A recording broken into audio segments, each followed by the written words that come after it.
ಇದಕ್ಕೆ ಪತ್ರಿಕೆಯವರು ಬರೆದಿರೋದು ಅಕ್ಷಮ್ಯ ಅಪರಾಧ ಅಂತೇಳಿ. ಟೆರರಿಸ್ಟ್ ಕೈಗೆ ನೀವು ಫೋನ್ಗಳು ಕೊಡ್ತೀರಾ ಅಂತ ಹೇಳಿದ್ರೆ ಇಲ್ಲಿ ಇಲಾಖೆ ಬದುಕಿದೆಯೋ ಸತ್ತಿದೆಯೋ ಅಂತ ಪ್ರಶ್ನೆಯನ್ನು ಇವತ್ತು ಕೇಳ್ತಾ ಇದ್ದೀನಿ. ಅಂದರೆ ಜೈಲಲ್ಲಿ ಇಷ್ಟೆಲ್ಲ ನಡೀತೈತೆ ಅಂತ ಹೇಳಿದ್ರೆ ಜೈಲಿನ ಸಿಬ್ಬಂದಿ ಇರ್ಬೋದು, ಪೊಲೀಸ್ ಇಲಾಖೆ ಇರ್ಬೋದು, ಏನು ಮಾಡ್ತಾ ಇದ್ದಾರೆ? ಏನು ಕತ್ತೆ ಕಾಯ್ತಾ ಇದ್ದಾರಾ? ಏನು ಕತ್ತೆ ಕಾಯಕ್ಕೆ ಸಂಬಳ ಕೊಡ್ತಾ ಇದ್ದೀರಾ ಅವ್ರನ್ನ? ಜೈಲಲ್ಲೇ ಬರ್ತ್ಡೇ ಮಾಡ್ತಾನೆ, ಆ ಕೇಕ್ ಮೇಲೆ ಗುಬ್ಬಚ್ಚಿ ಸೀನಾ ಅಂತ ಬರೆದವ್ರೆ. ಆ ಕೇಕ್ ಮೇಲೆ ಗುಬ್ಬಚ್ಚಿ ಸೀನಾ ಹೆಂಗ್ ಬಂತು ಒಳಗಡೆ? ನಿಮ್ಗೆ ಆರಾಮಾಗಿ ಈ ಎಲ್ಲ ಮರ್ಡರ್ ಮಾಡಿರೋರಿಗೆ ಅವ್ರು ಅಲ್ಲಿ ಇಲ್ಲಿ ರೆಸಾರ್ಟ್ಗೆ ಹೋಗೋ ಅವಶ್ಯಕತೆನೇ ಇಲ್ಲ. ಪರಪ್ಪನ ಅಗ್ರಹಾರ ಕೊಟ್ಟೋದ್ರೆ ನಿಮ್ಗೆಲ್ಲ ಫೆಸಿಲಿಟಿನೂ ಕೊಡ್ತಾರೆ. ಈಗ ಪೊಲೀಸರೇ ಕಳ್ಳರಾಗ ಹೊಟ್ಟವ್ರು. ಸನ್ಮಾನ್ಯ ಅಧ್ಯಕ್ಷರೇ, ರಾಜ್ಯದಲ್ಲಿ ಕಾನೂನು ಸುವ್ಯವಸ್ಥೆ ಇದೆ ಅಂತ ಹೇಳೋ ಪರಿಸ್ಥಿತಿಯಲ್ಲಿ ಇವತ್ತಿಲ್ಲ. ಪೊಲೀಸರೇ ನಮ್ಮ ರಾಜ್ಯದಲ್ಲಿ ಒಂದು ರೀತಿ ಪೊಲೀಸ್ಗೆ ಭಾಳ ಗೌರವ ಇತ್ತು. ಈಗ ಪೊಲೀಸರೇ ಕಳ್ಳರಾಗ ಹೊಟ್ಟವ್ರು. ಕಳ್ಳ ಪೊಲೀಸ್ ಆಟ ಇದೆಯಲ್ಲ, ನಾವೆಲ್ಲ ಚಿಕ್ಕ ಮಕ್ಕಳಿದ್ದಾಗ ಕಳ್ಳ ಪೊಲೀಸ್ ಆಟ ಇವೆಲ್ಲ ನೋಡ್ತಾ ಇದ್ರಿ.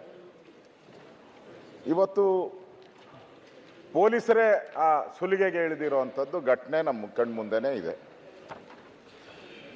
ಇನ್ನು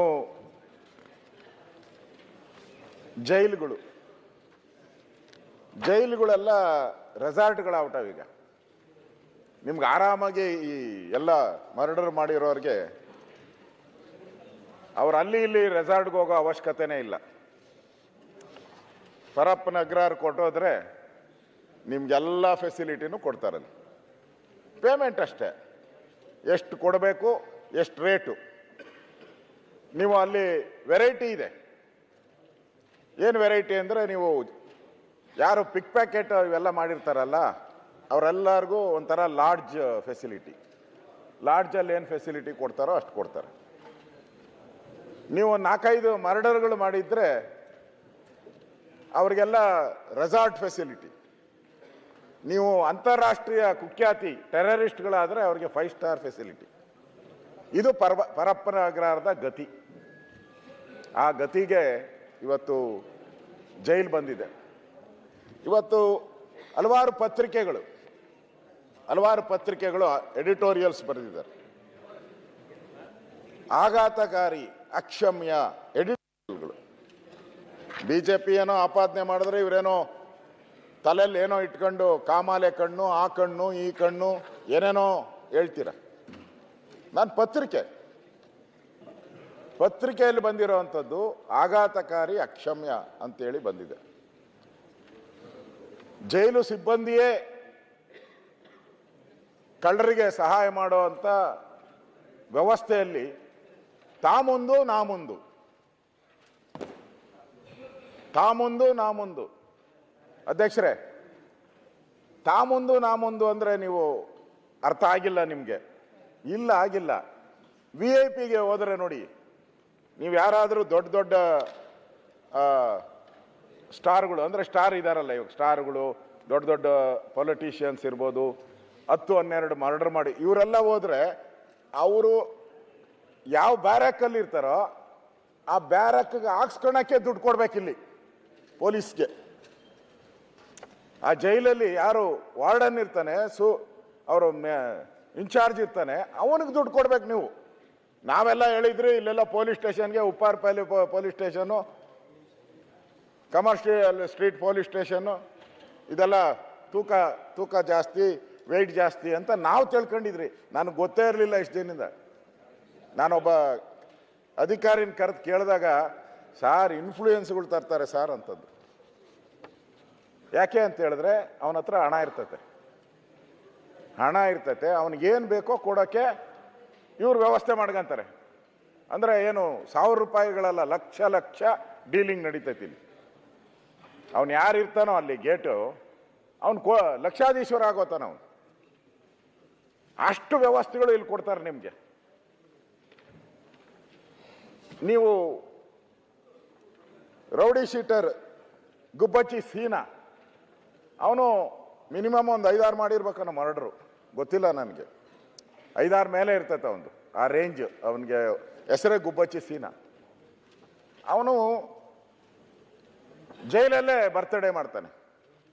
ಆ ಕೇಕ್ ಮೇಲೆ ಗುಬ್ಬಚ್ಚಿ ಸೀನಾ ಅಂತ ಬರ್ದವ್ರೆ. ಆ ಕೇಕ್ ಮೇಲೆ ಗುಬ್ಬಚ್ಚಿ ಸೀನಾ ಹೆಂಗ್ ಬಂತು ಒಳಗಡೆ? ನಾವೆಲ್ಲ ಹೇಳ್ತೀರಿ, ಏನಪ್ಪ ಜೈಲೊಳಗಡೆ ಹೋಗ್ಬೇಕಾದ್ರೆ ಎಲ್ಲ ಚೆಕ್ಕಿಂಗು, ಸ್ಕ್ಯಾನಿಂಗು. ಏನು ಪರಮೇಶ್ವರ್ ಕಾವಲು ಹಾಕ್ಬಿಟ್ಟಿದ್ದಾರೆ ಅಲ್ಲಿ, ಒಬ್ಬರನ್ನ ಒಳಗಡೆ ಏನು ಹೆಚ್ಚು ಕಮ್ಮಿ ಆಗ ಬಿಡೋದೇ ಇಲ್ಲ. ಹಂಗೆ ಹೋಗಕ್ಕೆ ಸಾಧ್ಯನೇ ಇಲ್ಲ. ಅಲ್ಲಿ ಜನ್ಮದಿನ ಆಚರಣೆ ಗೆಸ್ಟ್ಗಳು ಯಾರು? ಎಲ್ಲ ಅದೇ ರೇಂಜ್ ಅವರೇ. ಯಾರು 5-6 ಮರ್ಡರ್ ಮಾಡಿರ್ತಾರೋ ಅವ್ರು ಮಾತ್ರ ಇನ್ವೈಟೀಸು. ಈಗ ನಾವು ಸ್ಟ್ಯಾಂಡರ್ಡ್ ಅದು.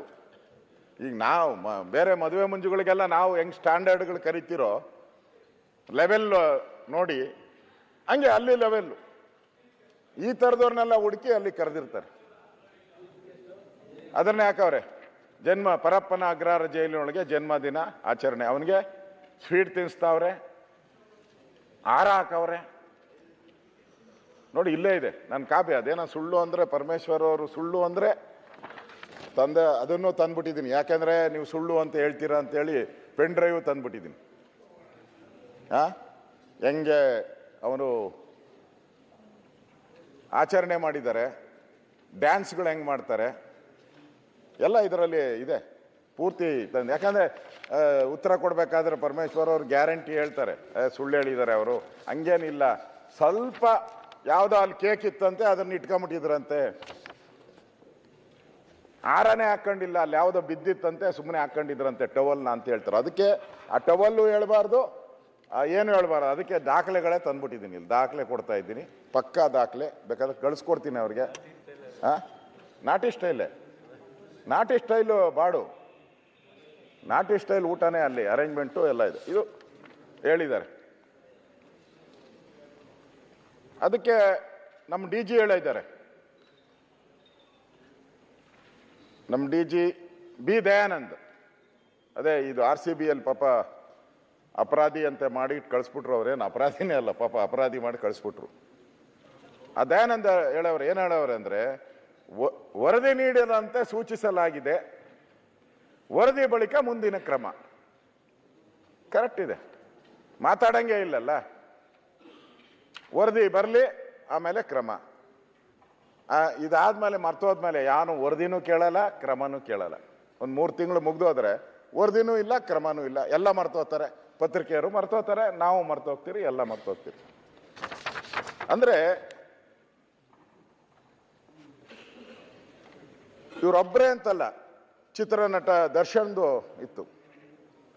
ಅವು ಸಿಗರೇಟ್ ಸೇದ್ಗಂಡು ಹಿಂಗೆ ಹಾಕಿರೋದು ಫೋಟೋ ಬಂದಿತ್ತು, ಸಿಗರೇಟ್ ಸೇದ್ತಾ ಇರೋ ಫೋಟೋ. ಆ ಸಿಗರೇಟು ಕೊಟ್ಟವ್ರು ಯಾರು, ಆಮೇಲೆ ಅದೆಲ್ಲ ಹೇಳ್ತೀನಿ ನಾನು, ಅದನ್ನು ಹೇಳ್ತೀನಿ ನಾನು. ಅದಾದಮೇಲೆ ನೀವು ಜುಹಾದ್ ಹಮೀದ್ ಶಕೀಲ್ ಮುನ್ನಾ, ಅವನು ಟೆರರಿಸ್ಟ್. ಅವನು ಈ 5 ಸ್ಟಾರ್ ಟೆರರಿಸ್ಟ್. ಅವನಿಗೆ ಮೊಬೈಲ್ ಫೋನ್ಗಳು ಹೋಗ್ತೈತೆ. ಟೆರರಿಸ್ಟ್ ಅಂದರೆ ಸ್ಮಾರ್ಟ್ ಫೋನು, ಮೊಬೈಲ್, ಏನೇನು ಎಲ್ಲ ಅವನಿಗೆ ಹೋಗ್ತೈತೆ. ನಾನು ಹೇಳೋದು, ಜೈಲ್ ಅಂದರೆ ಏನು? ಜೈಲ್ ಅಂದರೆ ಏನು? ನಾನು ಮ್ಯಾನ್ಯುಯಲ್ಲು ತಂದಿದ್ದೀನಿ. ಕರ್ನಾಟಕ ಕಾರ್ಯಗೃಹ ಮತ್ತು ಸುಧಾರಣಾ ಕೈಪಿಡಿ 2021, ಜ್ಞಾನೇಂದ್ರ ಅವರು ಇದ್ದಾಗ ಮಾಡಿರೋ ಕೈಪಿಡಿ ಇದು. ಅದನ್ನು ಓದ್ತೀನಿ, ಹೇಳ್ತೀನಿ ಏನೇನು ಕೈಪಿಡಿಯಲ್ಲಿ ಏನೇನು ಇದೆ ಅಂತೇಳಿ. ಇಲ್ಲಿ ಅವನಿಗೆ ಫೋನ್ ಬರ್ತೈತೆ, ಫೋನ್ ಕೊಡ್ತಾರೆ, ಅವನು ಮಾತಾಡಿಸ್ತಾರೆ. ಅಂದರೆ ಜೈಲಲ್ಲಿ ಇಷ್ಟೆಲ್ಲ ನಡೀತೈತೆ ಅಂತ ಹೇಳಿದ್ರೆ, ಜೈಲಿನ ಸಿಬ್ಬಂದಿ ಇರ್ಬೋದು, ಪೊಲೀಸ್ ಇಲಾಖೆ ಇರ್ಬೋದು, ಏನು ಮಾಡ್ತಾ ಇದ್ದಾರೆ? ಏನು ಕತ್ತೆ ಕಾಯ್ತಾ ಇದ್ದಾರಾ? ಏನು ಕತ್ತೆ ಕಾಯಕ್ಕೆ ಸಂಬಳ ಕೊಡ್ತಾ ಇದ್ದೀರಾ ಅವ್ರನ್ನ? ಲಕ್ಷ ಸಂಬಳ ಕೊಡ್ತೀರಿ. ಆ ಮ್ಯಾನ್ಯುಯಲಲ್ಲಿ ಕ್ಲೀನಾಗಿ ಇದೆ. ಪರಮೇಶ್ವರ್ ಅವರು ಓದಿದಿರೋ ಹಂಗೋ ಗೊತ್ತಿಲ್ಲ, ಆ ಮ್ಯಾನ್ಯುಯಲಲ್ಲಿ ಕ್ಲೀನಾಗೆ ಬರೆದಿದ್ದಾರೆ, ಯಾವ್ಯಾವ ಅಧಿಕಾರಿ ಹೇಗೆ ಇನ್ಸ್ಪೆಕ್ಷನ್ ಮಾಡಬೇಕು ಅಂತೇಳಿ ಬರೆದಿದ್ದಾರೆ. ಇದರಲ್ಲಿ ಪೇಜ್ 803 ಅದರಲ್ಲಿ ಬರೆದಿದ್ದಾರೆ. ಆಯುಕ್ತರು, ಬೆಂಗಳೂರು ಆಯುಕ್ತರು ಏನು ಮಾಡಬೇಕು ಅಂತ ಬರೆದಿದ್ದಾರೆ. ಜಂಟಿ ಪೊಲೀಸ್ ಆಯುಕ್ತರು ಅಪರಾಧ, ಉಪ ಪೊಲೀಸ್ ಆಯುಕ್ತರು ಆಗ್ನೇಯ, ಇವರೇನು ಮಾಡಿದ್ದಾರೆ, ಕನಿಷ್ಠ ನಿಯಮಿತವಾಗಿ ಕನಿಷ್ಠ ತಿಂಗಳಿಗೊಮ್ಮೆಯಾದರೂ ತಮ್ಮ ವ್ಯಾಪ್ತಿಯಲ್ಲಿ ಬರುವ ಕಾರ್ಯಾಗೃಹಗಳಿಗೆ ಭೇಟಿ ನೀಡಿ ಪರಿಶೀಲನೆ ನಡೆಸಿ ಕಾರ್ಯಾಗೃಹದ ಕಾರ್ಯನಿರ್ವಹಣೆ ವಿವಿಧ ಅಂಶಗಳನ್ನು ಪರಿಶೀಲಿಸತಕ್ಕದ್ದು. ಯಾರು ಹೋಗಿದ್ದಾರೆ ಕಮಿಷನರ್ ಹೇಳಿ? ಒಬ್ಬ ಕಮಿಷನರ್ ಏನಾನ ಹೋಗಿದ್ರೆ ಹೇಳಿ. ಹೋಗಿದ್ದಾರೆ, ಇನ್ಸ್ಪೆಕ್ಷನ್ ಮಾಡಿದ್ದಾರೆ, ಪತ್ರಿಕೆಯವರು ಸುಳ್ಳು ಬರೀತಾ ಇದ್ದಾರೆ, ಹೇಳಿ. ಹೋಗಿಲ್ಲ. ಆಮೇಲೆ ಅದರ ಕಂಡೀಷನ್ಗಳು ಹಾಕಿದ್ದಾರೆ. ಕಾರ್ಯಾಗೃಹದಲ್ಲಿ ಮೊಬೈಲ್ ಫೋನ್ ಮತ್ತು ಇತರ ಯಾವುದೇ ರೀತಿಯ ನಿಷೇಧಿತ ವಸ್ತುಗಳು, ಕಳ್ಳ ಸಾಗಾಣಿಕೆ ಮತ್ತು ಅಪರಾಧ ಚಟುವಟಿಕೆಯನ್ನು ತಡೆಗಟ್ಟು ತೆಗೆದುಕೊಳ್ಳುವ ಕ್ರಮದ ಕುರಿತು ಪರಿಶೀಲಿಸಿ ಕಾರ್ಯಾಗೃಹದ ಅಧೀಕ್ಷಕರಿಗೆ ಮತ್ತು ಸ್ಥಳೀಯ ಪೊಲೀಸ್ ಅಧಿಕಾರಿಗಳಿಗೆ ಅಗತ್ಯವಾದ ಕ್ರಮ ಕೈಗೊಳ್ಳಲು ಸೂಕ್ತ ನಿರ್ದೇಶನ ನೀಡತಕ್ಕದ್ದು. ಯಾವ ಅಧಿಕಾರಿ ಎಷ್ಟು ಸರಿ ಹೋಗಿ ನಿರ್ದೇಶನ ಕೊಟ್ಟಿದ್ದಾರೆ? ಮತ್ತೆ ಅನಿರೀಕ್ಷಿತ ತಪಾಸಣೆಗಳು ಮಾಡಬೇಕು. ಉಸ್ತುವಾರಿ ಡಿವೈಎಸ್ಪಿ, ಎಸಿಪಿ ಶ್ರೇಣಿಯ ಕಡಿಮೆ ಇಲ್ಲದ ಹಿರಿಯ ಪೊಲೀಸ್ ಅಧಿಕಾರಿಗಳು ವಹಿಸತಕ್ಕದ್ದು ಅಂತ. ಯಾವುದು? Surprise visit. ಸರ್ಪ್ರೈಸ್ ವಿಸಿಟ್ಗಳು ಎಷ್ಟು ಮಾಡಿದ್ದೀರಾ? ಇಲ್ಲಿ ಪೊಲೀಸರು ಹೋಗ್ತಾರೆ. ಪೊಲೀಸರು ಹೋಗಲ್ಲ ಅಂತ ನಾನು ಹೇಳಲ್ಲ. ಪೊಲೀಸರು ಹೋಗ್ತಾರೆ. ಯಾವಾಗ ಹೋಗ್ತಾರೆ ಅಂದರೆ ಎಲ್ಲ ಪತ್ರಿಕೆಯಲ್ಲೆಲ್ಲ ಬರೆದಾದ್ಮೇಲೆ ನೋಡ್ತಾರೆ ಅವರು. ಟಿ ವಿಯಲ್ಲಿ ಬಂತು, ಪತ್ರಿಕೆಯಲ್ಲಿ ಬಂತು ಅಂತ ಹೇಳಿದ್ರೆ ಅವತ್ತು ಇನ್ಸ್ಪೆಕ್ಷನ್, ಮಾರನೇ ದಿನ ಇನ್ಸ್ಪೆಕ್ಷನ್. ಯಾರು ಕಮಿಷನರ್ ಹೋಗಿದ್ರು, ಇವರು ಹೋಗಿದ್ರು, ಅಷ್ಟೇ. ಅಂದರೆ ಕಾಟಾಚಾರಕ್ಕೆ ಅವ್ರಿಗೆಲ್ಲ ಈ ನಡೆಯೋದು ಪ್ರತಿಯೊಂದೂ ಕೂಡ ಒಬ್ಬ ಭಯೋತ್ಪಾದನೆ ಕೈಯಲ್ಲಿ ದೇಶದ ಜನಗಳನ್ನು ಕೊಲ್ಲುವಂಥದಕ್ಕೆ ಟ್ರೈನ್ ಆಗಿರೋಂಥ ವ್ಯಕ್ತಿ ಅವನು. ದೇಶಕ್ಕೆ ಅಭದ್ರತೆಯನ್ನು ತರ್ತಕ್ಕಂಥ ಒಬ್ಬ ಹೀನ ಕಾರ್ಯ ಮಾಡ್ತಕ್ಕಂಥ ವ್ಯಕ್ತಿ ಅವನು. ಅವನ ಕೈಗೆ ಮೊಬೈಲ್ ಹೆಂಗೆ ಹೋಗ್ತೈತೆ? ಬಿಡಿ, ಬೇರೆ ನಾನು ಬಿಟ್ಬಿಡ್ತೀನಿ. ಏನೋ ಮರ್ಡರ್ ಮಾಡಿದ್ದಾನೆ, ಏನೋ ನಮ್ಮೋನೆ ಅವನು ಅಂತ ಅನ್ಕೊಳ್ಳಿ ನೀವು ಬೇಕಾದ್ರೆ, ಅದು ಅನ್ನಂಗಿಲ್ಲ. ಈ ಥರ ಟೆರರಿಸ್ಟ್ ಕೈಗೆ ಮೊಬೈಲ್ ಹೋಗ್ತತೆ ಅಂತ ಹೇಳಿದ್ರೆ ಏನು ಈ ಸರ್ಕಾರ ಬದುಕಿದೆಯಾ? ಸಪೇನು ಕಾನೂನು ಸುವ್ಯವಸ್ಥೆ ಇದೆಯಾ ಅಂತ ಕೇಳಿದ್ರೆ ಕೇಳು. ಎಲ್ಲೋಗಿದೆ? ಇದಕ್ಕೆ ಪತ್ರಿಕೆಯವರು ಬರೆದಿರೋದು ಅಕ್ಷಮ್ಯ ಅಪರಾಧ ಅಂತ ಹೇಳಿ. ಟೆರರಿಸ್ಟ್ ಕೈಗೆ ನೀವು ಫೋನ್ಗಳು ಕೊಡ್ತೀರಾ ಅಂತ ಹೇಳಿದ್ರೆ ಇಲ್ಲಿ ಇಲಾಖೆ ಬದುಕಿದೆಯೋ ಸತ್ತಿದೆಯೋ ಅಂತ ಪ್ರಶ್ನೆಯನ್ನ ಇವತ್ತು ಕೇಳ್ತಾ ಇದ್ದೀರಿ. ಇಲ್ಲಿ ಮತ್ತೊಂದು ಬಹಳ ಪ್ರಮುಖವಾಗಿ ನಾವು ಹೇಳುವಂಥದ್ದು,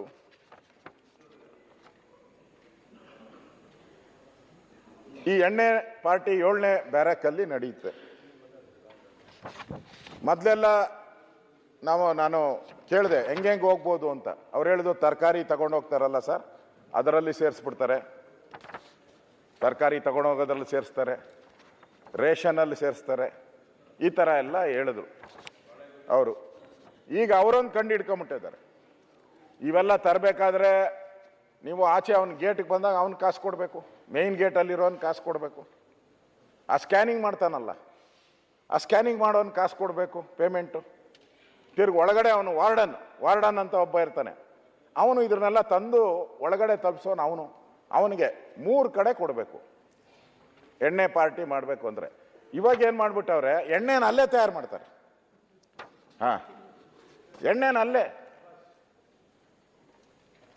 ಹಾಂ, ಅಬ್ಕಾರಿ ಇಲಾಖೆನ ನಮ್ಮ ಮಂತ್ರಿ ಹೊರಟೋಗ್ಬಿಟ್ರು. ಇಲ್ಲ, ಅಲ್ಲಿ ಹೆಂಗೆ ಅಬ್ಕಾರಿ ಇಲಾಖೆ ಲೈಸೆನ್ಸ್ ಹೆಂಗೆ ಕೊಟ್ಟರು ಇವರು ನಮ್ಮ ಮಂತ್ರಿಗಳು? ಎಣ್ಣೆ ತಯಾರು ಮಾಡೋಕ್ಕೆ ಅಲ್ಲೇ ತಯಾರು ಮಾಡ್ತಾರೆ, ಅಲ್ಲೇ ಪ್ರಿಪೇರ್ ಮಾಡ್ತಾರೆ. ಪ್ರಿಪೇರ್ ಮಾಡೋದು ಹೆಂಗೆ ಮಾಡಬೇಕು ಅನ್ನೋದು ಕಲ್ತ್ಬಿಟ್ಟಿದ್ದಾರೆ ಅವರು. ಇವ್ರಿಗೆ ಆ ಪ್ರಿಪೇರ್ ಮಾಡೋ ಅಂಥ ಸಿಸ್ಟಮ್ಗೆ ವ್ಯವಸ್ಥೆ ಹೆಂಗೆ ಮಾಡಿಕೊಟ್ರು, ಸ್ಪಿರಿಟ್ ಹೆಂಗೆ ಹೋಗ್ತೈತೆ. ಇದು ಎಣ್ಣೆ ಪಾರ್ಟಿ ಮಾಡೋ ಅಂಥ ಜೈಲುಗಳಾಗೋಗ್ಬಿಟ್ರೆ ಜನಕ್ಕೆ ಏನು ಸಂದೇಶ ಕೊಡ್ತಾ ಇದ್ದೀರಾ ನೀವು? ಮೊದಲೆಲ್ಲ ಹೇಳ್ತಾ ಇದ್ದು ಜೈಲುಗಳಲ್ಲಿ ಊಟ ನಮ್ಮದು ಅಂತ ಹೇಳ್ತಾ ಇದ್ರು, ಈಗ ಎರಡು ಹೇಳಕ್ಕೆ ಎಣ್ಣೆನೂ ನಮ್ಮದೇ ಊಟನೂ ನಮ್ಮದೇ ಅಂತ ಹೇಳ್ತಾವ್ರು ಜೈಲುಗಳಲ್ಲೆಲ್ಲ. ಸೇಫ್ಟಿಯಾಗಿ ಇರಬೇಕು ಅಂದರೆ ಇವತ್ತು ಜೈಲುಗಳಿಗೆ ಹೋಗ್ಬೇಕು ಅನ್ನೋ ಪರಿಸ್ಥಿತಿ ನಿರ್ಮಾಣ ಆಗಿದೆ ಅಧ್ಯಕ್ಷರೇ. ನಾಚಿಕೆಗೇಡಿನ ಸಂಗತಿ ಇದು, ನಾಚಿಕೆ ಆಗ್ಬೇಕು ನಮಗೆಲ್ಲ. ಇಷ್ಟೆಲ್ಲ ನಡೀತಾ ಇದ್ರು ಕೂಡ ನಾವು ಸುಮ್ಮನೆ ಇದ್ದೀರಲ್ಲ. ಮತ್ತೆ ಇನ್ನೊಂದು ಮುಖ, ಈ ಜೈಲುಗಳ ಪರಿಸ್ಥಿತಿ ನಾವು ಹಿಂಗೆ ನೋಡ್ತಾ ಇದ್ದೀರಿ. ಇಲ್ಲಿ ಮೊದಲೆಲ್ಲ ನಾವು ಕೇಳ್ತಾ ಇದ್ರಿ, ಈ ಜೈಲು ಇರ್ತಾರಲ್ಲ ಅವ್ರಿಗೇನು ಒಂದು ಪೈಸಾ ಸಿಗೋದೇ ಇಲ್ಲ ಅಂತ. ಈಗ ಹೈಯೆಸ್ಟ್ ಹಣ ಸಿಗೋದು ಅಲ್ಲಿ ಪೊಲೀಸವ್ರಿಗೆ, ಹೈಯೆಸ್ಟ್ ಹಣ ಸಿಗೋವಂಥ ಯಾವುದಾದ್ರೂ ಏರಿಯಾ ಇದ್ದರೆ ಅದು ಜೈಲು. ಹೈಯೆಸ್ಟ್ ದುಡ್ಡು ಸಿಗುತ್ತೆ ನಿಮ್ಗೆ, ಲಕ್ಷ ದುಡ್ಡು ಸಿಗುತ್ತೆ ನಿಮ್ಗೆ. ಅಲ್ಲಿರೋರೆಲ್ಲ ಕೋಟ್ಯಾಧಿಪತಿಗಳ ಹತ್ರ ಲಕ್ಷ ತಗೊಂತಾರೆ. ಈ ಟೆರರಿಸ್ಟ್ ಕೈ ಕೊಡಕ್ಕೆ ಯಾವ ಮನುಷ್ಯನ್ಗೆ ಏನು ಅವನಿಗಿರೋಂಥ ಪೊಲೀಸವ್ರಿಗೆ ಮಾನ ಮರ್ಯಾದೆ ಬೇಡವಾ? ಈ ದೇಶಕ್ಕೆ ನಾವು ಆಘಾತ ಮಾಡ್ತಾ ಇದ್ದೀರಿ, ದೇಶ ದ್ರೋಹದ ಕೆಲಸ ಇದು, ದೇಶಕ್ಕೆ ವಂಚನೆ ಮಾಡ್ತಾ ಇದ್ದೀರಿ. ಇವನು ಬೇರೆಯವ್ರ ಕಡೆ ಮಾಡಿದ್ರೆ ಇನ್ನೆಷ್ಟು ಜನ ಸಾಯಿಸ್ತಾನೋ ಇವನು ಆಚೆ ಕಡೆ ಹೋಗಿ, ಎಷ್ಟು ಜನಕ್ಕೆ ಫೋನ್ ಮಾಡಿ ಕೊಲೆ ಮಾಡೋಕ್ಕೆ ಪ್ರೇರೇಪಣೆ ಮಾಡ್ತಾನೋ. ಕಾಮನ್ ಸೆನ್ಸು ಇಲ್ಲ ಪೊಲೀಸವ್ರಿಗೆ ಅಂತ ಹೇಳಿದ್ರೆ ನಾವು ಏನಂತ ಹೇಳಬೇಕು? ನಾನು ಹೇಳ್ತಾ ಇಲ್ಲ ಇದನ್ನ, DG ಪತ್ರ ಬರೆದಿದ್ದಾರೆ, ನಮ್ಮ DG ಅವರು ಸಲೀಂ. ನಮ್ಮ ಅವ್ರು ಬರೆದಿರೋದು, ಪತ್ರಿಕೆಯಲ್ಲಿ ಬಂದಿರೋದು, ನಮ್ಮ ಮಾನ ಮರ್ಯಾದೆ ಹೊರಟೋಗ್ಬಿಟ್ಟಿದೆ, ಪೊಲೀಸರು ಈ ಮಟ್ಟಕ್ಕೆ ಇಳಿದ್ಬಿಟ್ಟಿದ್ದಾರೆ ಅಂತ. ಅದಕ್ಕೆ ಎಲ್ಲ ಸ್ಟೇಷನ್ಗಳಲ್ಲೂ ಕರ್ನಾಟಕದಲ್ಲಿ ಯಾರ್ಯಾರು ಈ ಥರ ಡ್ರಗ್ ಜೊತೆ ಇದ್ದಾರೆ, ಪ್ಲೆಡರ್ಸ್ ಜೊತೆ, ಯಾರ್ಯಾರು ರೌಡಿಗಳ ಜೊತೆ ಸಂಬಂಧ ಇಟ್ಕೊಂಡಿದ್ದಾರೆ, ಯಾರ್ಯಾರು ರಿಯಲ್ ಎಸ್ಟೇಟ್ ಮಾಡ್ತಾರೆ, ಅವ್ರದ್ದೆಲ್ಲ ಪಟ್ಟಿ ಕೊಡಿ ಅಂತ ಬರೆದಿದ್ದಾರೆ. ಅಂದ್ರೆ ಒಬ್ಬ DG ಕೇಳೋ ಪರಿಸ್ಥಿತಿ ಬಂದ್ಬಿಡ್ತಲ್ಲ ನಮಗೆ ರಾಜ್ಯದಲ್ಲಿ. ಮೊದಲೇನೋ ಇನ್ಸ್ಪೆಕ್ಟರ್ ಲೆವೆಲಲ್ಲಿ, ACP ಲೆವೆಲಲ್ಲಿ ನಡೆದೋಗ್ತಾ ಇತ್ತು ಇದೆಲ್ಲ. ಇವತ್ತು ಅಲ್ಲಿ ಮೀರಿ ಹೋಗ್ಬಿಟ್ಟಿದೆ DG ಲೆವೆಲ್ಗಲ್ಲಿ. ಅದನ್ನ ನೀವು ಹೇಳ್ಬೇಕು. ನೀವು ನಮ್ಮಲ್ಲೂ ಮಂತ್ರಿ ಆಗಿದ್ದೀರಲ್ಲಪ್ಪ, ನೀನು ಎರಡು ಕಡೆನೂ ಹೇಳ್ಬೋದು, ನಂದೇನು ಸಮಸ್ಯೆ ಇಲ್ಲ. ನೀನು ಅಲ್ಲೂ ಹೇಳ್ಬೋದು, ಇಲ್ಲೂ ಹೇಳ್ಬೋದು ಅಲ್ವಾ? ಹೇಳ್ಬೋದು, ಎರಡೂ ಕಡೆ ಪರವಾಗಿ ಮಾತಾಡ್ಬೋದು. ಇಲ್ಲಿ ಕಾರವಾರ ಜೈಲು, ಈಗ ನಾನು ಹೇಳ್ತಾ ಇದ್ದೀನಿ, ದುಡ್ಡಿಲ್ಲ ಅಂತ ಹೇಳಿದ್ರೆ ಈ ಕಾರವಾರದ ಜೈಲಲ್ಲಿ ಪೊಲೀಸರನ್ನೇ ಹೊಡೆದಾಕ್ಬಿಟ್ಟವ್ರೆ. ಅದು ಇದೆ. ಕಾರವಾರ ಜೈಲಲ್ಲಿ ಯಾರು ಡ್ರಗ್ ಸಪ್ಲೈ ಮಾಡ್ತಾ ಇದ್ದ,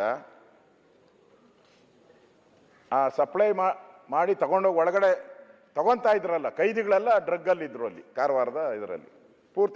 ಕಾರವಾರ ಪೂರ್ತಿ ಡ್ರಗ್ಗಲ್ಲೇ ಇದ್ದಂಥ ಕೈದಿಗಳು. ಡ್ರಗ್ಗು ಒಂದಿನ ಕೊಟ್ಟಿಲ್ಲ ಅಂತೇಳಿ ಆ ಪೊಲೀಸವ್ರನ್ನ ಇಟ್ಕೊಂಡು ಹೊಡೆದಾಕ್ಬಿಟ್ಟವ್ರೆ.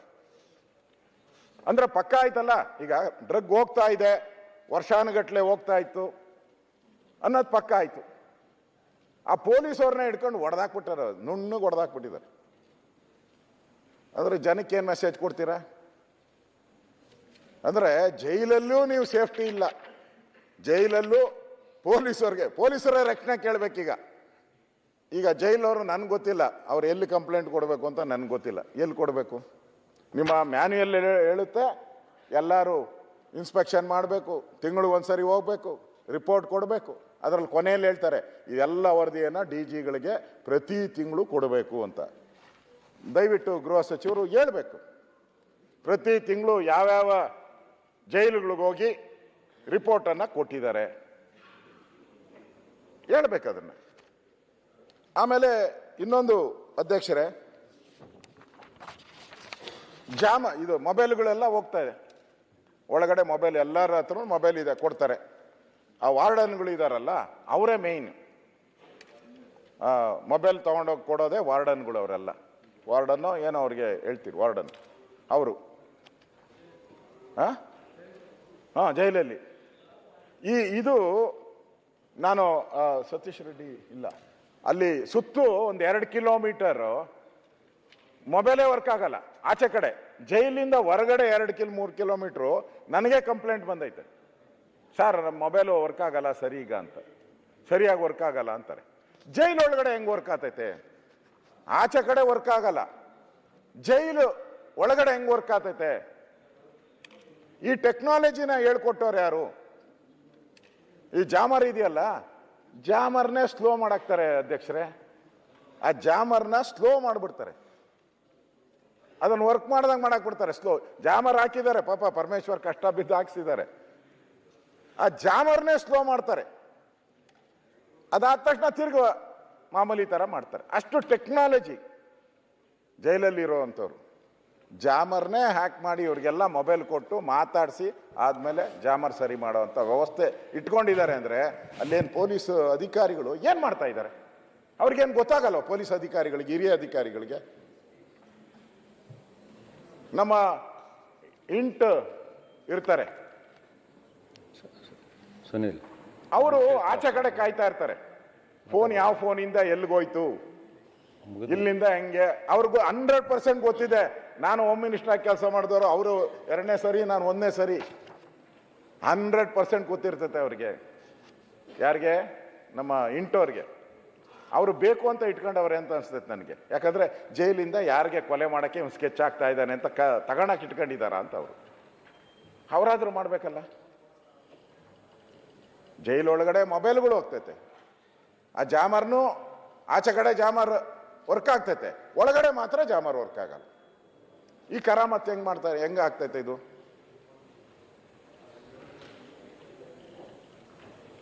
ಇದು ನಾನು ಈ ಕಾರವಾರದ ಜೈಲ್ದು ಹೇಳಿದೆ ನಾನು.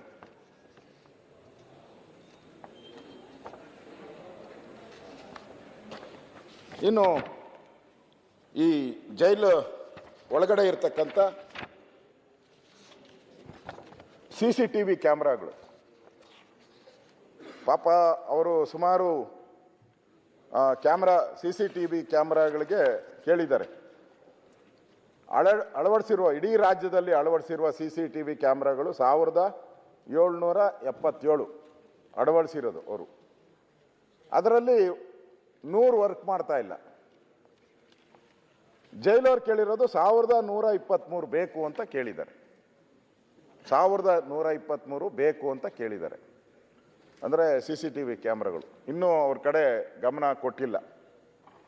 ಯಾಕಂದರೆ ಫೈನಾನ್ಸ್ ಸ್ಥಿತಿ ಭಾಳ ಅಧ್ವಾನ ಇರಬೇಕು, ಅದಕ್ಕೆ ದುಡ್ಡಿಲ್ದಂಗಿಲ್ಲ, ಅದಕ್ಕೆ ಕೊಟ್ಟಿಲ್ಲ ಅಂತ ಅನಿಸ್ತೈತೆ. ದುಡ್ಡಿಲ್ದಿರನೇ ಕೊಟ್ಟಿಲ್ಲ. ನಾನು ಧೈರ್ಯವಾಗಿ ಹೇಳ್ತೀನಿ. ಅದಕ್ಕೆ ಒಂದು ಪೂರಕ ಇವಾಗ ತಂದಿದ್ದೀರಾ, ಏನೋ ಪೂರಕ ಅಂದಾಜುಗಳು ಈಗ ಮೆನ್ಷನ್ ಮಾಡಿದ್ದಾರೆ. ಪೂರಕ ಅಂದಾಜುಗಳು ಇವರು ರಾಜ್ಯದ ವಿವಿಧ ಕಾರ್ಯಗೃಹ ಬಾಕಿ ಇರುವ ಬಂದಿಗಳ ಕೂಲಿಗೆ, ಬಂದಿಖಾನೆಯಲ್ಲಿ ಒಳಗಡೆ ಕೂಲಿ ಮಾಡ್ತಾರಲ್ಲ, ಕೂಲಿ ಮಾಡಕ್ಕೆ ಕೊಡೋಕ್ಕೂ ದುಡ್ಡಿಲ್ಲ. 2 ವರ್ಷದಿಂದ ನನಗಿರೋ ಅಂತ ನಾನು ಫೋನ್ ಮಾತಾಡಿದಾಗ 2 ವರ್ಷದಿಂದ ಕೊಟ್ಟಿಲ್ಲಂತೆ ಕೂಲಿ. ಏನು ಅಷ್ಟು ಪಾಪರ ಹುಟ್ಟತ್ತ? ಕೂಲಿ ಕೊಡಕ್ಕೆ ಹೋಗ್ತೇ ಇಲ್ವಾ ಅಂತ ನಾನು. ಈಗ ಪೂರಕ ಬಡ್ಜೆಟಲ್ಲಿ ತಂದಿದ್ದಾರೆ. ರಾಜ್ಯದ ವಿವಿಧ ಕಾರ್ಯಗೃಹಗಳಲ್ಲಿ ಬಾಕಿ ಇರುವ ಬಂದಿಗಳ ಕೂಲಿ ಪಾವತಿಸಲು 1750 ಲಕ್ಷಗಳು ಹೆಚ್ಚುವರಿಯಾಗಿ ಒದಗಿಸುವಲು ಈ ಅಭಿಯಾಚನೆಯಲ್ಲಿ ಸೇರಿಸಿದೆ. ಈಗ ಪೂರಕ ಇದರಲ್ಲಿ ನಾವು ಮನ್ನಣೆ ಮಾಡಿಕೊಡ್ಬೇಕು. ಯಾರಿಗೆ? ಕೂಲಿ. 2 ವರ್ಷದಿಂದ ಕೂಲಿ ಕೊಟ್ಟಿಲ್ಲ. ನಾವು ಅದು ಭಾಗ್ಯದ ಲಕ್ಷ್ಮಿನ ಯಾವುದು, ಗೃಹಲಕ್ಷ್ಮಿ ಕೇಳಿದ್ರಿ, ಅದು ಕೊಟ್ಟಿಲ್ಲ. ಅದು ಬಿಡಿ, ಇಲ್ಲಿ ಆಚೆ ಕಡೆ ಇರೋರು ಪಾಪ ಈ ಒಳಗಡೆ ಕೂಲಿ ಮಾಡ್ತಾರಲ್ಲ ಅವ್ರಿಗೆ ಕೊಟ್ಟಿಲ್ಲ. 2 ವರ್ಷದಿಂದ ಕೊಟ್ಟಿಲ್ಲ ಅಂತ ನನಗೆ ಮಾಹಿತಿ. ಆಮೇಲೆ ಇನ್ನೊಂದು ಬಾಬ್ತು ಸೇರಿಸಿದ್ದಾರೆ. ಗೃಹ ರಕ್ಷಕ ಮತ್ತು ಪೌರ ರಕ್ಷಕ ಇಲಾಖೆಯ ಭತ್ಯೆ 3170 ಲಕ್ಷ ಹೆಚ್ಚುವರಿಯಾಗಿ ಒದಗಿಸಿ ಅವ್ರಿಗೂ ಹಣ ಕೊಟ್ಟಿಲ್ಲ. ನಾನು ಕೇಳುವಂಥದ್ದು, ಎಷ್ಟು ಹಣ ಪೆಂಡಿಂಗ್ ಇದೆ ಈ ಜೈಲಲ್ಲಿರುವಂಥ ಕೈದಿಗಳಿಗೆ ಕೊಡುವಂಥ ಹಣ? ಇನ್ನೂ ಎಷ್ಟು ಪೆಂಡಿಂಗ್ ಇಟ್ಕೊಂಡಿದ್ದೀರಾ? ಇಲ್ಲಿ ಪೂರಕ ಬಡ್ಜೆಟಲ್ಲಿ ತಂದಿದ್ದೀರಾ, ಇನ್ನೆಷ್ಟು ಹಣ ಪೆಂಡಿಂಗ್ ಐತೆ? ಇದು ಗೊತ್ತಾಗಬೇಕು ರಾಜ್ಯದ ಜನತೆಗೆ. ಎಷ್ಟು ಹಣ ಪೆಂಡಿಂಗ್ ಇದೆ? ಗೃಹ ರಕ್ಷಕರಿಗೆ ಎಷ್ಟು ಪೆಂಡಿಂಗ್ ಇದೆ? ಹೋಮ್ ಗಾರ್ಡ್ಸ್ಗೆ ಎಷ್ಟು ಪೆಂಡಿಂಗ್ ಇದೆ? ಅಲ್ಲಿ ಕೂಲಿ ಮಾಡ್ತಾರಲ್ಲ ಅವ್ರಿಗೆ ಎಷ್ಟು ಪೆಂಡಿಂಗ್ ಇದೆ? ಇದನ್ನು ದಯವಿಟ್ಟು ತಾವು ಹೇಳಬೇಕು ಅನ್ನೋ ಮಾತನ್ನು ಈ ಸಂದರ್ಭದಲ್ಲಿ ಹೇಳ್ತಾ ಇದ್ದೀನಿ. ಅಧ್ಯಕ್ಷರೇ, ಬೇರೆ ಕೈದಿಗಳು ಅಂತಾರ, ಟೆರರಿಸ್ಟ್ಗಳಿಗೆ ಯಾವುದೇ ರೀತಿ ನಾವು ಮುಲಾಜೆ ತೋರಿಸ್ಬಾರ್ದು. ಆ ಟೆರರಿಸ್ಟ್ಗಳ ಕೈಗೂ ಫೋನ್ ಹೋಗ್ತೈತೆ ಅಂದರೆ ನನಗನ್ಸ್ತತೆ ಈ ಸರ್ಕಾರ ಆ ರೀತಿಯಾದಂಥ ಬದುಕಿದ್ರೆ ಆ ರೀತಿಯಾದಂಥ ಕೆಲಸವನ್ನು ನಾವು ಮಾಡಲ್ಲ. ಇನ್ನೊಂದು ಬಹಳ ಪ್ರಮುಖವಾಗಿ ನಮ್ದೊಂದು ಶಾಂತಿಯ ನಾಡು, ಈ ಅಶಾಂತಿ ಆಗ್ಬಿಟ್ಟಿದೆ. ಈಗ ನಾವು ಪೊಲೀಸರು ಅಂತ ಹೇಳಿದ್ರೆ ಏನಾದರೂ ಹೆಚ್ಚು ಕಮ್ಮಿ ಆದರೆ ಪೊಲೀಸರು ಕರೀರಿ ಅಂತ ಹೇಳ್ತಾ ಇದ್ರು. ಪೊಲೀಸರು ಎಲ್ಲಾದರೂ ಬೇಕು, ಪೊಲೀಸರು ಬರಬೇಕು ಅಂತ. ಇಲ್ಲಿ ಪೊಲೀಸರೇ ಕಳ್ಳರು, ಪೊಲೀಸರೇ ಕಳ್ಳರು. ಇತಿಹಾಸದಲ್ಲಿ ನಾನು ಅಮೇರಿಕಾದ ಒಂದು ಫಿಲಮ್ ನೋಡಿದ್ದೆ. ಅಮೇರಿಕಾದ ಒಂದು ಫಿಲಮ್ ಬಂದಿತ್ತು, ಕಳ್ತನ, ಬ್ಯಾಂಕ್ ದರೋಡೆದು. ನೋಡಿದೆ, ಭಾಳ ಚೆಂದಾಗಿದೆ. ನೋಡಿದೆ, ಅದು ಭಾಳ 40 ವರ್ಷದ ಫಿಲಮ್ ಅದು. ನಾನು ನೋಡಿದೆ. ಇಲ್ಲಿ ಒಬ್ಬ ಪಟ್ ಅಂತ ಹೇಳ್ಬಿಟ್ಟು 7 ಕೋಟಿ ಪಟ್ ಅಂತ, ಅದು ಜಯನಗರ ಅಂತ ಏರಿಯಾದಲ್ಲಿ ಆಡು ಅಗಲೆ ATMಗೆ ಹೋಗ್ಬೇಕಾಯ್ತಣ್ಣ, ATMಗೆ ಹೋಗ್ಬೇಕಾಯ್ತಣ್ಣ ಮಾಡಿ ಪೊಲೀಸರು ಅದಕ್ಕೆ ಹೆಡ್, ಪೊಲೀಸರು ಅದಕ್ಕೆ ಹೆಡ್, ಪೊಲೀಸರು.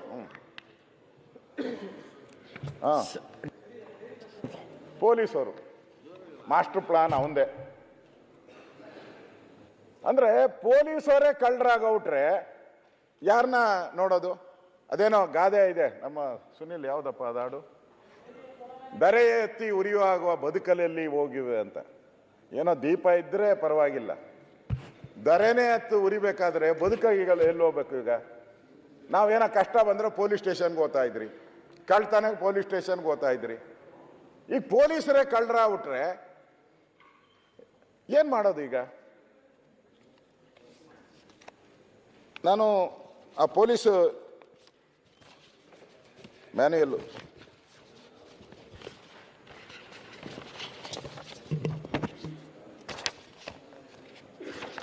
ಅವರು ನನ್ನ ಹತ್ರ FIR ಎಲ್ಲ ಇದೆ ಅಧ್ಯಕ್ಷರೇ. ಅವರು ಸುಮಾರು 6 ಜನನೋ 7 ಜನ ನನ್ನ ಹತ್ರ ಇದೆ FIR, ಇಲ್ಲಿ ಇಟ್ಕೊಂಡಿದ್ದೆ. ಅದು ನೋಡ್ತೀನಿ.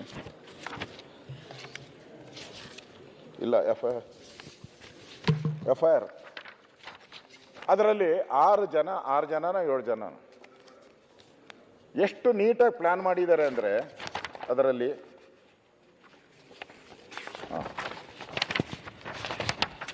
ಇಲ್ಲ ಇದೆ